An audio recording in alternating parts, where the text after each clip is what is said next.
Bonjour, je suis Jean-Marie Buterlin, je suis expert en rajeunissement et longévité et j'aide ma communauté à ajouter de la vie à leurs années et des années à leur vie.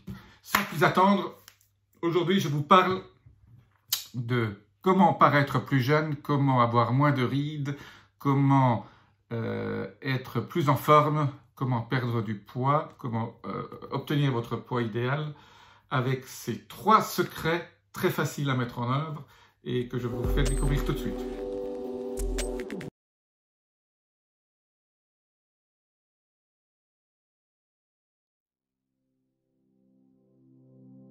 Secret numéro 1.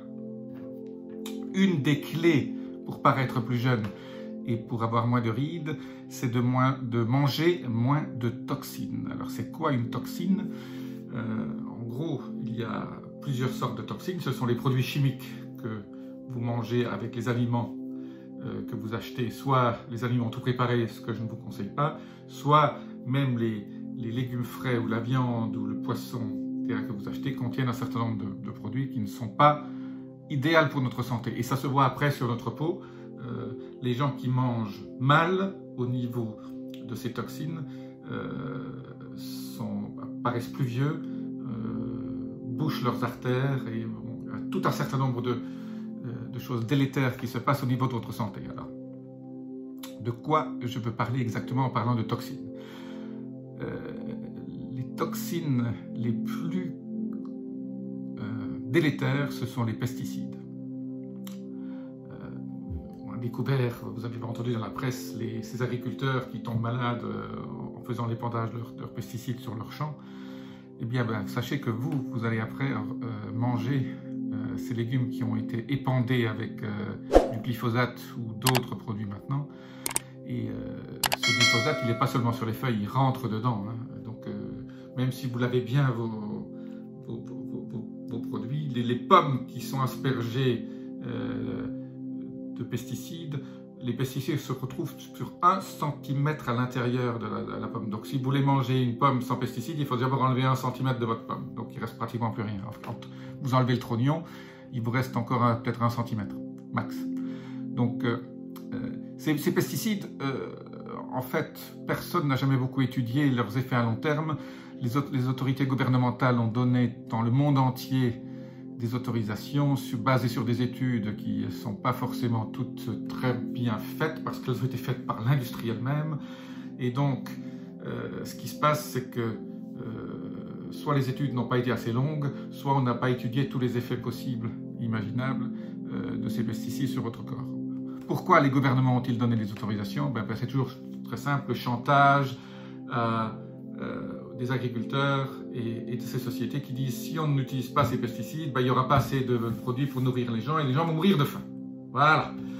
Comme ça, comme les gouvernements ne veulent pas que les gens meurent de faim, sinon c'est la révolution, on utilise ces pesticides, mais on tue les gens à petit feu. Alors vous avez 2 solutions. La première, c'est de manger bio, le plus possible, de ne pas acheter de nourriture transformée dans des boîtes, tout ce qui apparaît transformé n'est pas bon, y compris les petits beurres, les céréales, tout ça, vous ne savez pas ce qu'il y a dedans. N'achetez que des choses où vous reconnaissez ce que vous mangez. Une saucisse, je le dis toujours, on ne sait pas ce qu'il y a dedans. Et dans la saucisse, il ne peut pas y avoir de bonnes choses parce que sinon, on aurait vendu un produit plus noble à la place. Donc les merguez et les saucisses au barbecue sont à proscrire. Donc 1, mangez bio. 2, il vaut mieux manger moins. Alors vous me dites que ça coûte cher, mangez 2 fois moins, parce qu'de toute façon on se nourrit trop. Donc en divisant vos rations par 2, vous pouvez acheter des produits 2 fois plus chers et sont 2 fois plus nourrissants. En plus, ça va faire du bien à pour maintenir votre équilibre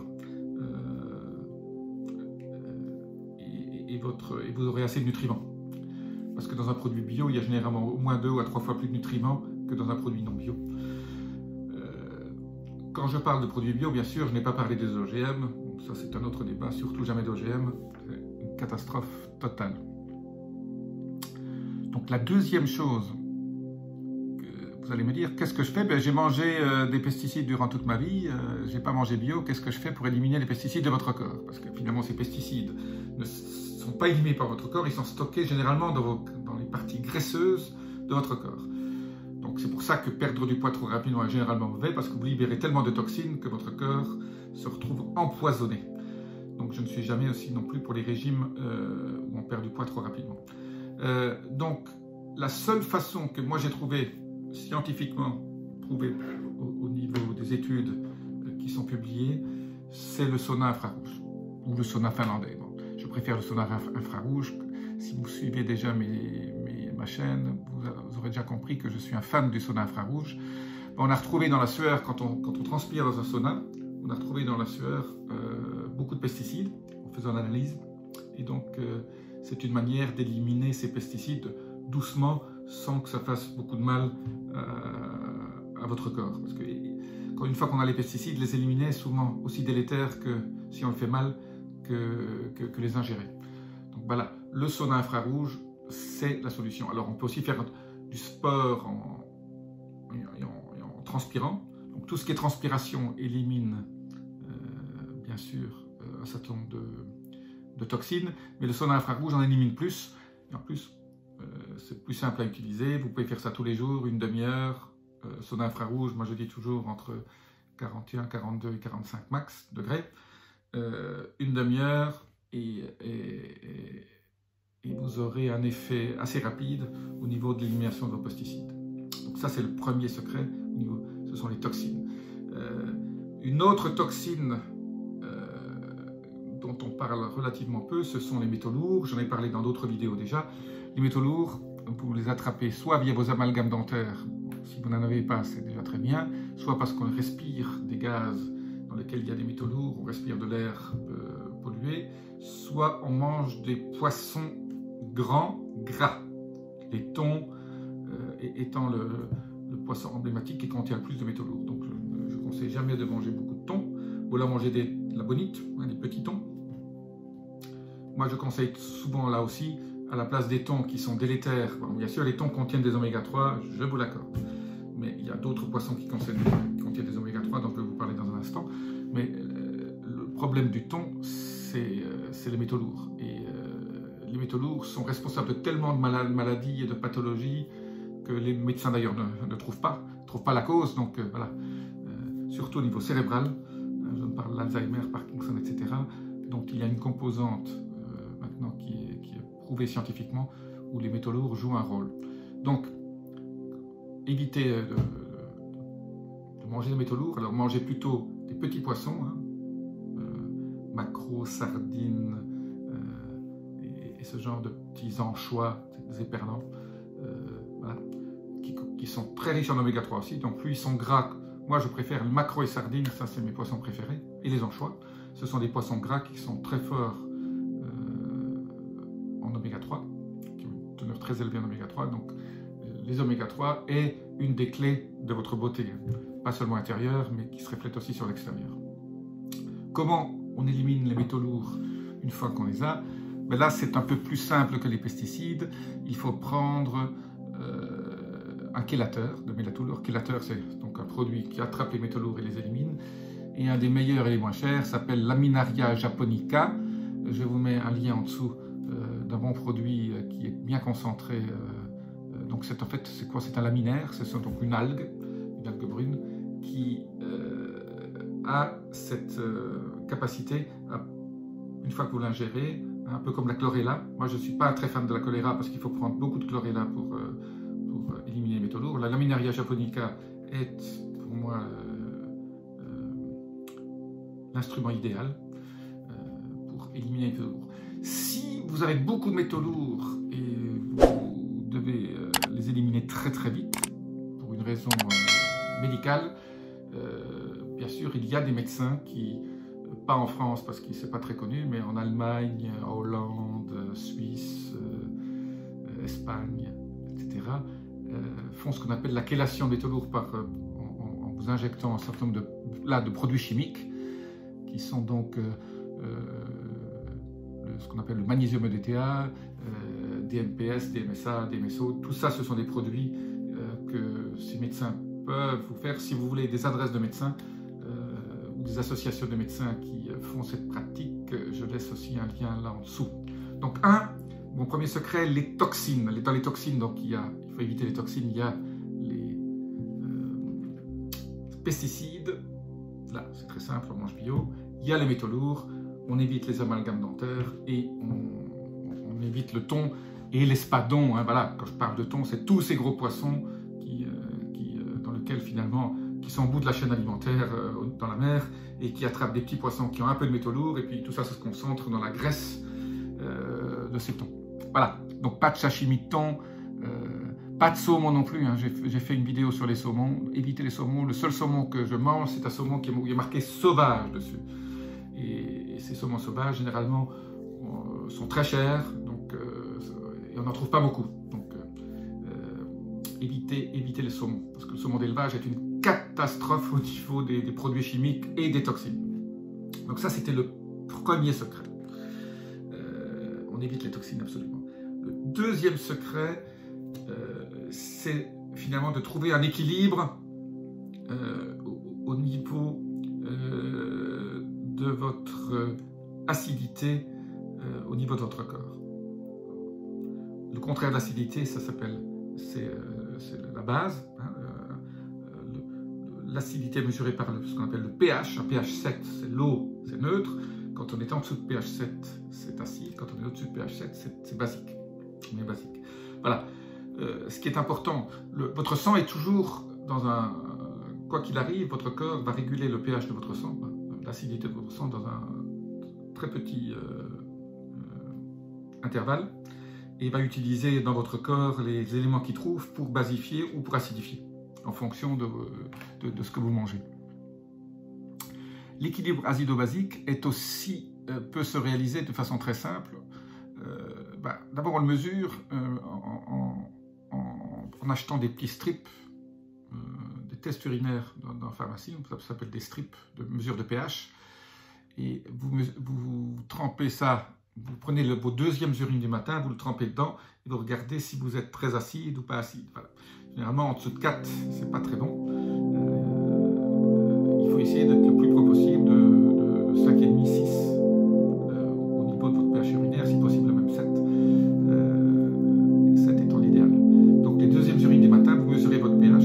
Si vous êtes trop acide, il faut manger ce qu'on appelle des aliments qui vont alcaliniser votre intestin. Et alors là, croyez-le ou pas, la meilleure façon d'alcaliniser votre intestin, c'est le jus de citron. Le jus de citron, c'est acide quand vous le goûtez, mais dès que ça traverse l'estomac et que ça arrive dans votre intestin, ça va basifier votre intestin, ça va le rendre basique, donc ça va le rendre alcalin. Voilà. Et donc, ça c'est très simple. Un jus de citron le matin, moi je conseille toujours un jus de citron avec un peu de vinaigre de cidre le matin à jeun avant votre café. La deuxième chose qui est ultra sympa, c'est le bicarbonate de soude, ça coûte rien, c'est très très bon marché. Vous prenez une cuillerée à café de bicarbonate de soude dans un peu d'eau tous les jours, avant d'aller vous coucher, vous allez toute la nuit, ce bicarbonate de soude va alcaliniser votre intestin, et donc vous allez avoir un équilibre acide-base au niveau de votre corps qui va s'améliorer. Ça c'est une clé pour paraître plus jeune. Les gens qui paraissent jeunes, qui n'ont moins de rides que les autres, sont des gens qui ont un taux d'acidité idéal dans leur corps. Voilà. Ça c'est le deuxième secret. Le troisième secret est ce qu'on appelle la flexibilité métabolique. C'est un concept un peu neuf, j'en ai déjà parlé dans une autre vidéo. C'est quoi ce mot barbare? Flexibilité, ça veut dire que finalement votre corps est capable d'être agile en fonction de situations de stress dans lesquelles il rentre.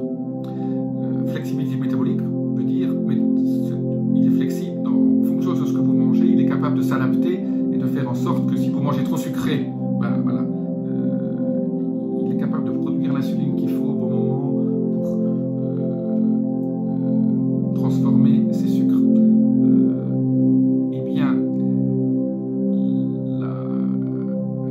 l'exemple, je dirais, typique d'une non-flexibilité métabolique, ce sont les gens qui sont pris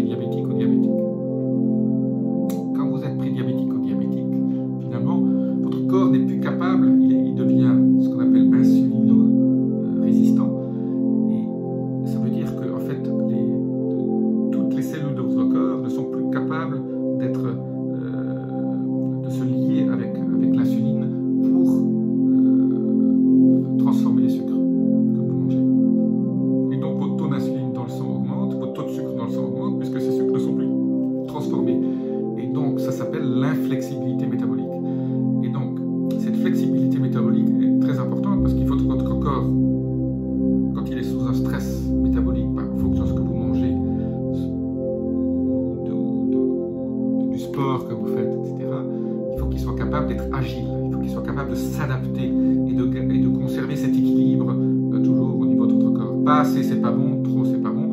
Il faut que le corps puisse aller de droite et de gauche et de se retrouver dans un certain équilibre. Donc, une des causes de mortalité les plus importantes et des causes de maladies chroniques les plus importantes, c'est cette inflexibilité métabolique. Cette inflexibilité métabolique crée une inflammation lente, sous-jacente.